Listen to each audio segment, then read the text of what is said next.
There's a version of using AI at work that looks exactly like being good at your job. You finish things faster, your emails are cleaner, your first drafts are longer, your output goes up. By every visible metric, you look more productive. And then, 6 months later, something quiet happens. You sit down to write something without AI, and it takes you 3 times as long as it used to. Or, you get asked a question in a meeting, something you would have known cold 2 years ago. And there's a half-second pause that wasn't there before. Nobody notices. You barely notice. But something has changed. Here's the question this video is going to answer. When does using AI to get better output quietly make you a worse thinker? And how do you know if it's already happening to you? This matters most if you're in your 20s or early 30s. Early enough in your career that you're still building the core skills your judgment will eventually run on. Not the outputs, the judgment. There's a version of the next 5 years where you get a lot done, your work looks good, your manager is pleased, and you reach 35 having skipped the part where you actually become good, where the struggle and the friction and the slow grinding through hard problems was the thing that was building something in you. This isn't about whether AI is useful. It is. This is about a specific, underdiagnosed cost that doesn't show up in your productivity metrics. It shows up later, when the scaffolding is gone and you have to build something on your own. If you're relying on AI the way most people are starting to, this video is directly about your next few years. There's a study from the late 1980s that doesn't get talked about enough. When GPS navigation started becoming widely available in professional contexts, first for pilots, then later for drivers, researchers began tracking what happened to people's spatial reasoning over time. The finding wasn't that GPS made people bad at navigation immediately. It was subtler than that. People who used GPS heavily stopped building what researchers called a cognitive map, an internal model of how a space fits together. They could follow instructions. They just couldn't orient themselves. Pilots who over-relied on autopilot in low-stress conditions showed measurable degradation in their manual flying skills.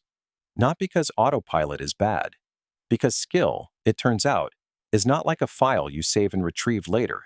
It's more like a muscle. It exists in the using of it.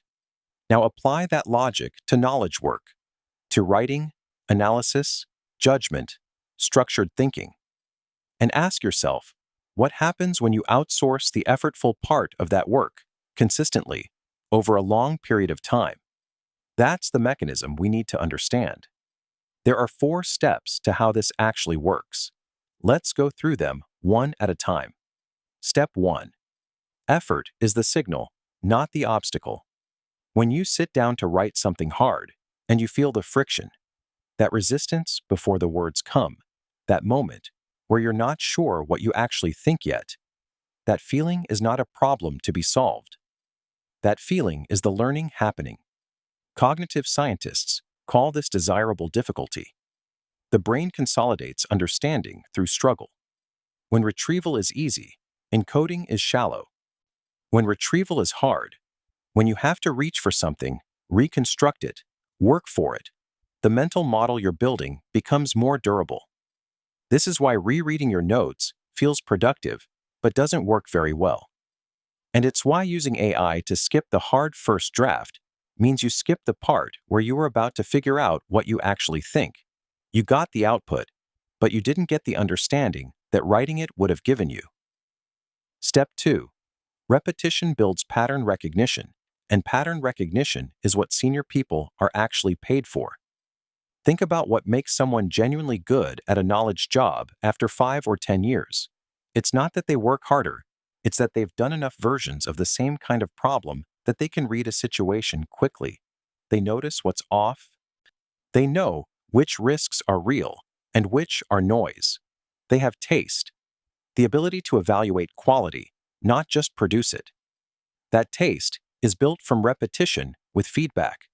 You write a bad analysis, someone tells you it's bad, you figure out why, you write a better one. Over time, you internalize a model. Now think about what happens if you're using AI to generate the analysis and then lightly editing it. You're doing the easy part, checking, polishing, and skipping the generative part, which is where the pattern recognition would have formed. You're getting the output without accumulating the experience.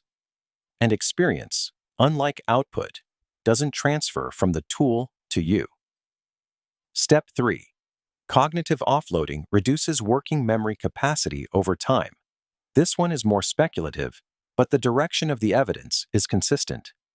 When we repeatedly outsource a mental task, remembering, calculating, structuring, we don't just stop doing it. We may gradually lose fluency at it. There's a well-documented version of this with arithmetic. People who use calculators constantly perform worse on estimation tasks, not because they forgot the rules, but because they stopped building the intuition that comes from doing it manually. The calculation part transfers to the tool. The number sense doesn't come back. The knowledge work equivalent is structural thinking. Knowing how to take a messy problem and break it down. Knowing what the right question is before you know the answer. If you're constantly using AI to do that scaffolding for you, to generate the outline, to structure the argument, you may be quietly losing fluency in the skill of thinking before you think. Step 4. The feedback loop breaks. This is maybe the most important one. Skill development depends on a tight loop. You do something, you see the result, you adjust. The adjustment is the learning. When AI is in the middle of that loop, the feedback attaches to the AI's output, not to your thinking. You send an email that AI helped you write, and it lands well.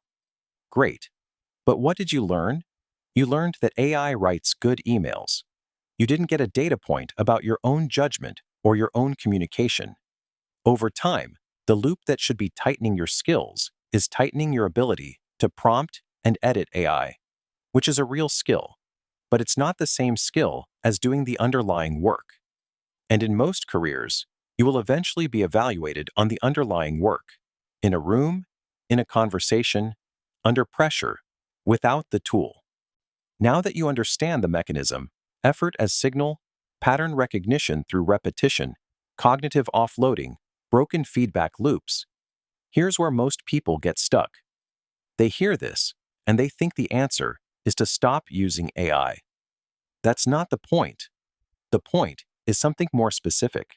Step back for a moment and look at what this actually looks like in practice. For two different people at the same company, same role, 2 years into using AI tools. The first person uses AI the way most people do. They open it early. They ask it to draft. They ask it to structure. They ask it to summarize. Their output is clean and fast, and their manager thinks they're sharp. But when they're asked to walk through their reasoning out loud, in a client meeting, in a job interview, in a conversation with someone more senior, there's a hollowness to it. The words are right, but the depth isn't there. They've been editing other people's thinking for 2 years without generating much of their own. The second person uses AI the same amount, maybe more, but they use it differently. They think first, or they write a rough draft, or talk through their reasoning before they open anything. They use AI to pressure test ideas they already have, not to generate the ideas in the first place. They use it after the hard part, not instead of the hard part. Their output looks similar from the outside, but they've spent 2 years accumulating judgment, and it shows. The difference isn't the tool. It's when in the process the tool enters. The first person is building a dependency. The second person is building a capability. You probably already know which one you're closer to.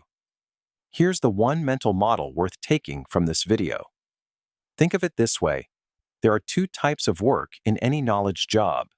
There's generative work, the part where you're producing something from scratch, making a decision, forming a view. And there's refinement work, the part where you're improving, checking, editing something that already exists. AI is extraordinarily good at refinement. It is a powerful and fast and tireless editor. AI is not good for you during generative work, not because it gives you bad outputs. It often gives you decent outputs, but because generative work is where your capability is either building or eroding. That's where the cognitive muscle either gets used or atrophied. So the habit is simple, and it's one thing: earn the AI's help. Before you open it, do the generative step yourself. Write the rough version. Make the call. Form the opinion, even if it's rough, even if it's wrong, even if it takes longer. Then bring AI in. Let it improve what you've made. Use it in the refinement stage, after you've done the thinking. This one shift keeps the feedback loop intact. It keeps the difficulty in the process. It keeps the experience accumulating to you, not to the tool. And here's the compounding part. In 5 years, the person who did the generative work themselves will have judgment that the person who skipped it won't have. That judgment gap is invisible now. It will not be invisible later. So here's the answer to the question we opened with. Using AI becomes a trap, not when you use it too much, but when you use it too early, before you've done the part of the work that builds the underlying skill. The output looks the same. The person doing it looks the same. But one is compounding, and one is not.